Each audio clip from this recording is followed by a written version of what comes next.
गांव के एक छोटे से स्कूल में आरव और सिया की दोस्ती शुरू हुई। दोनों साथ खेलते थे, साथ पढ़ते थे और साथ बड़े हुए। समय के साथ उनकी दोस्ती गहरे प्यार में बदल गई। सिया, मैं तुमसे कुछ कहना चाहता हूँ। आरव, एक सीधा साधा लड़का, सिया से बहुत प्यार करता था। सिया भी आरव की सादगी और ईमानदारी पर अपना दिल हार चुकी थी। सिया, मैं तुम्हें बचपन से पसंद करता हूँ। क्या तुम भी मुझसे प्यार करती हो? शर्माते हुए, हाँ आरव, मैं भी तुमसे बहुत प्यार करती हूँ। सिया शर्मा गई, लेकिन उसकी आंखों में भी प्यार साफ दिख रहा था। गांव के बाहर एक पुराना मंदिर था। एक दिन आरव और सिया मंदिर गए। मंदिर की ठंडी हवा में भी सिया को अचानक गर्मी लगने लगी। आरव, मुझे चक्कर आ रहे हैं। उसका चेहरा पीला पड़ गया। आरव ने सिया को पानी पिलाया, लेकिन सिया की तबीयत और खराब होती जा रही थी। सिया, ये पानी पियो, तुम ठीक हो जाओगे। तभी आरव ने एक झलक देखी, एक काली परछाई की, जो सिया के पीछे खड़ी थी। कौन हो तुम? सिया को छोड़ दो। परछाई गायब हो गई। सिया होश में तो आ गई, लेकिन उसे कुछ याद नहीं था। आरव सिया को लेकर गांव के बाहर रहने वाले एक वृद्ध बाबा के पास गया।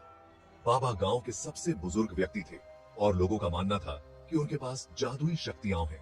बेटा, इसे यहां लाओ। बाबा ने सिया को ध्यान से देखा। उनकी आंखें बंद थीं, जैसे वो कुछ देख पा रहे हों। कुछ देर बाद बाबा ने अपनी आंखें खोली और एक गहरी सांस ली। बेटा, यह कोई साधारण बात नहीं है। एक बुरी आत्मा, एक छाया सिया से चिपकी हुई है। आरव के होश उड़ गए। छाया? बुरी आत्मा? उसे समझ नहीं आ रहा था कि क्या कहे, क्या करे। बाबा, हमें क्या करना चाहिए? अगले कुछ दिनों तक सिया की तबीयत में कोई सुधार नहीं हुआ। उसे अजीब अजीब सपने आते, डरावने सपने। वह अक्सर चीख कर उठ जाती। आरव, मुझे डर लग रहा है। आरव दिन रात सिया के साथ रहता, लेकिन उसका दिल डर से भरा हुआ था। वह सिया को खोने से बहुत डरता था। सिया, मैं तुम्हारे साथ हूँ। एक रात सिया सो रही थी और आरव उसके पास बैठा था। अचानक कमरे में हवा तेज हो गई और दिया बुझ गया। आरव ने घबराकर दिया जलाने की कोशिश की। ये क्या हो रहा है? तभी उसने फिर से उस काली परछाई को देखा। कौन हो तुम? सिया को छोड़ दो। आरव ने ठान लिया था कि वह सिया को इस मुसीबत से बचाएगा, चाहे कुछ भी हो जाए। वह बाबा के पास गया और उनसे मदद मांगी। छाया को भगाने के लिए एक ही तरीका है। आरव, तुम्हें खुद को उस छाया के हवाले करना होगा। तुम्हें अपनी जान देनी होगी।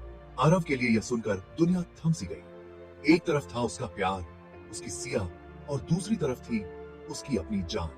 मैंने फैसला कर लिया है। मैं सिया के लिए अपनी जान भी कुर्बान करने को तैयार हूं। उसके लिए सिया की जान से बढ़कर कुछ नहीं है।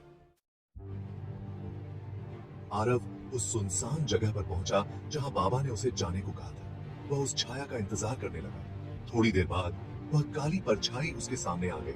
मैं असल में एक औरत की आत्मा हूं, जिसकी हत्या इसी जगह पर कर दी गई थी।